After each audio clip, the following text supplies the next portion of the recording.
14. La cuarta peculiaridad de las sociedades desarrolladas, que merece mencionarse como condición de lo característico de la imagen de la muerte prevaleciente en las mismas, es el alto grado de individualización y su pauta específica. La imagen que todo ser humano tiene, en su conciencia, de la muerte, se halla en la más estrecha vinculación con la imagen de sí mismo, del hombre en general, que prevalece en la sociedad en la que cada cual vive. En las sociedades más desarrolladas, los hombres se entienden a sí mismos en gran medida como seres individuales e independientes, como mónadas sin ventana alguna, como sujetos aislados frente a los que se encuentra el resto del mundo, y por tanto también sus congéneres, como mundo externo, mientras que el mundo interior se halla separado de ese mundo externo y, en consecuencia, también de los demás seres humanos, por un muro invisible.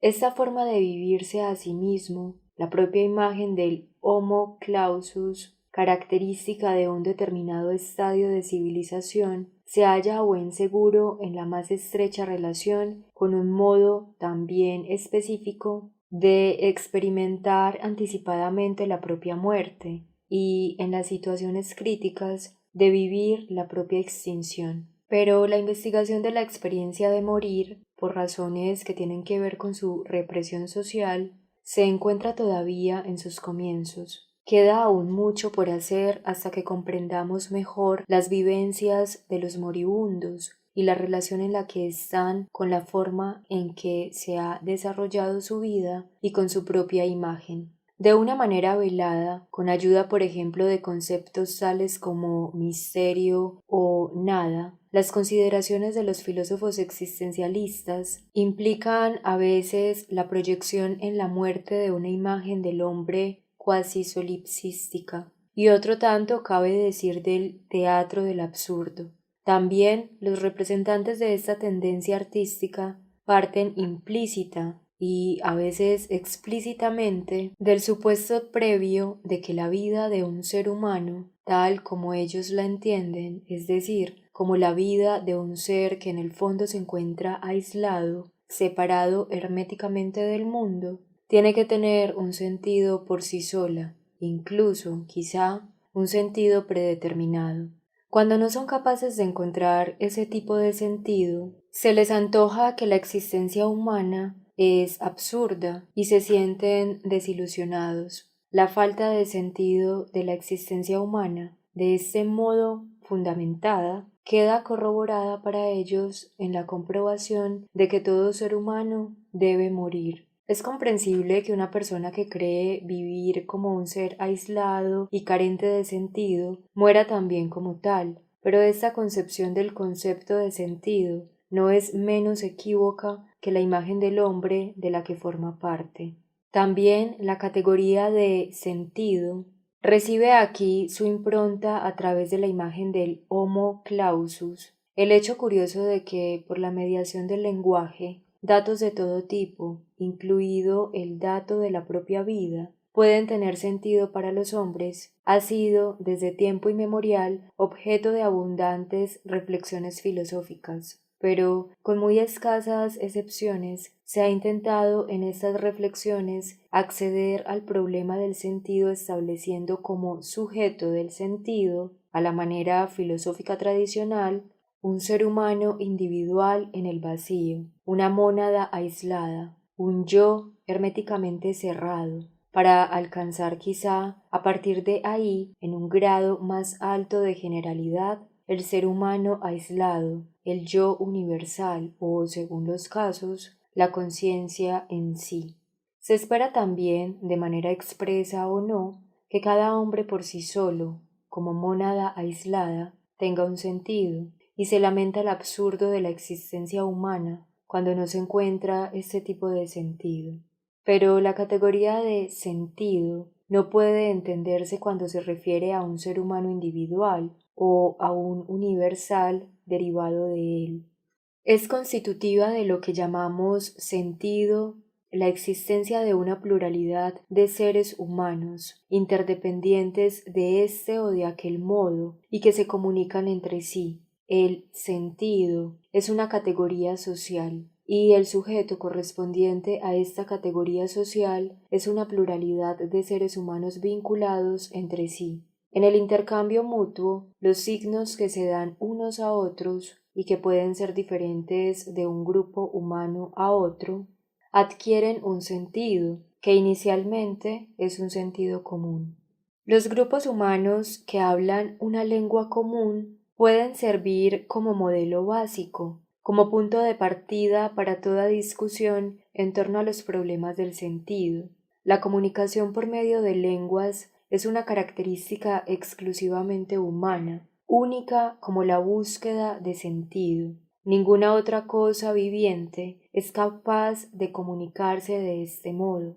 Ningún otro ser vivo une significados aprendidos y específicos del grupo a estructuras sensoriales asimismo aprendidas y específicamente del grupo, que se utilizan como medio predominante en la comunicación. Ciertamente, entre los seres humanos, las estructuras de sonido producidas por una persona pueden tener un significado para otras, pero solo tienen significado si el emisor y el receptor han aprendido a asociar con conjuntos específicos de estructuras sonoras las mismas imágenes mnémicas o, dicho de otra manera, el mismo significado, y precisamente por esta razón. En esta forma de sentido, la más elemental, aparece con claridad meridiana el carácter social del sentido. Así, a una persona de habla española le cabe esperar cuando pronuncia la estructura sonora ¿qué hora es?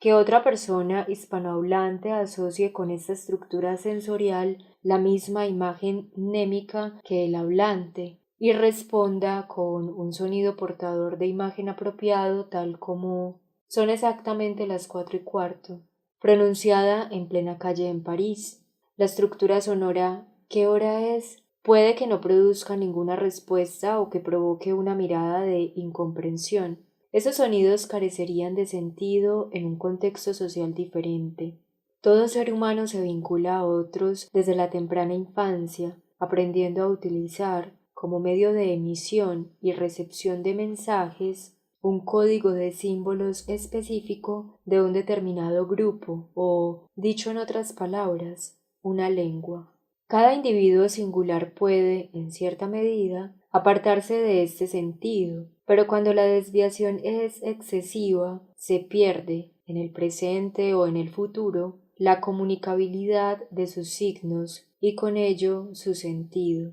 El significado de las palabras de una persona y el sentido de su vida tienen en común que el sentido que esa persona asocia con ellas no puede separarse del que asocia con ellas otras personas. Resulta bastante fútil el intento de descubrir en la vida de una persona un sentido que sea independiente de lo que esa vida significa para otros. En la práctica de la vida social resulta sobremanera clara la relación que existe entre la sensación que tiene una persona de que su vida tiene un sentido y la idea que se hace de la importancia que tiene para otras personas, así como de la que tienen otras personas para ella. A este nivel se entiende también sin más, por lo común, que expresiones tales como vida absurda o como llena de sentido, carente de sentido, vacía de sentido, referidas a la vida de una persona, estén estrechísimamente relacionadas con el significado o la importancia de lo que una persona es para otras y de lo que hace por ellas.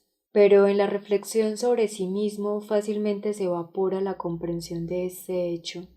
Y en las sociedades más desarrolladas, la sensación muy extendida de sus miembros altamente individualizados de que cada uno de ellos existe por sí mismo y con absoluta independencia de los demás seres humanos y del mundo externo en general suele preponderar, y junto a esta sensación también la idea de que un ser humano, uno mismo, tiene que tener un sentido por sí solo. La manera tradicional de filosofar, que se basa en esta forma de experimentar la propia existencia y que es a la vez una de sus más representativas manifestaciones, bloquea con harta frecuencia la inclusión en la reflexión a niveles superiores de lo que, a nivel de la praxis, resulta a todas luces claro, que el hombre forma parte de un mundo de hombres y de objetos. Todo ser humano vive de plantas y animales externos a él, respira el aire exterior,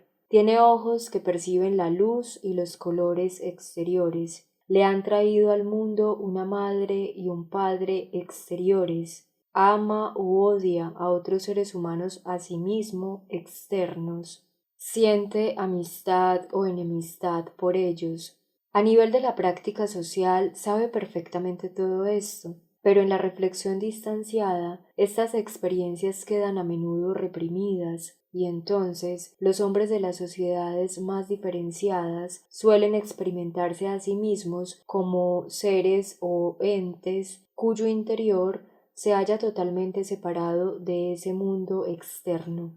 Una poderosa tradición filosófica ha legitimado, por así decirlo, esta dicotomía ilusoria, y las discusiones en torno al sentido se han visto profundamente afectadas por esa tradición. Muchas veces se ha tratado el sentido como si fuera el mensajero del mundo interior, de un individuo encerrado entre muros, en la distorsionada imagen resultante del hombre como un ser que existe totalmente por y para sí mismo, vienen a reflejarse tendencias al aislamiento que son sumamente reales y bastante características de una estructura de personalidad específica y en especial de la forma en que se produce la individualización en las personas que viven en las sociedades más desarrolladas en el estadio de desarrollo hasta ahora alcanzado por las mismas.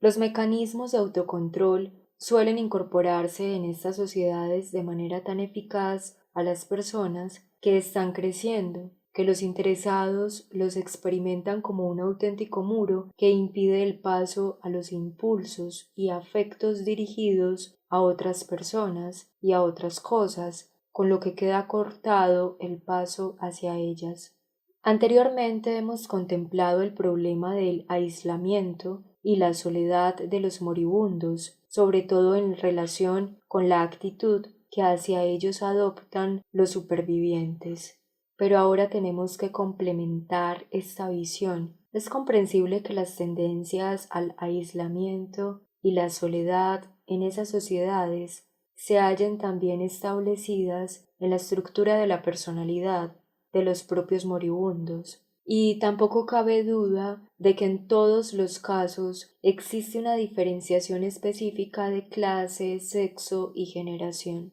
Cabe suponer que están especialmente acentuadas entre las personas pertenecientes a los círculos académicos, que son por lo general más fuertes entre las clases burguesas que en la clase trabajadora y que quizá sean también más marcadas entre los hombres que entre las mujeres. Pero todo esto es mera especulación y no tiene otra función que señalar problemas que surgen aquí y sobre los que apenas se ha trabajado al tiempo que se deja constancia de que no han sido olvidados. Sea como fuere, lo cierto es que en estas sociedades intensamente pacificadas, en las que la vida en común ejerce un elevado control universal y por igual de todos los volcánicos impulsos instintivos, una constante contención de las excitaciones emotivas salvajes de todas las personas que forman parte de ellas, existen también, por encima de las diferencias específicas de clases y grupos sociales, ciertas características comunes en la estructura de la personalidad, aunque no se revelen claramente hasta que no se establece la comparación con las estructuras de la personalidad propias de sociedades que se hallan en otros estadios de civilización. Entre estas características se cuentan el grado de individualización relativamente muy elevado de la persona, la contención de todos los impulsos instintivos y emocionales fuertes, que alcanza un grado relativamente alto de universalidad, y la distribución por igual, y las tendencias al aislamiento de los demás y a la soledad, que, dentro de las pautas que hasta aquí han existido, han acompañado a estas estructuras. También en los moribundos puede detectarse esta tendencia. Pueden dejarse llevar por ella resignados o intentar, precisamente ahora que van a morir, romper el muro. Sea como fuere, necesitan más que nunca tener la sensación de que todavía no han perdido el significado que tenían para otras personas, pero con cierta mesura. Pueden serles tan insoportables las muestras excesivas de simpatía como las muestras demasiado escasas. Sería inexacto hablar de la sensación de embarazo y de reserva que embarga a los supervivientes frente a los moribundos en nuestras sociedades, motivada por nuestro específico estadio de civilización, sin recordar al mismo tiempo la posible sensación de embarazo y de reserva que también los moribundos sienten ante los supervivientes.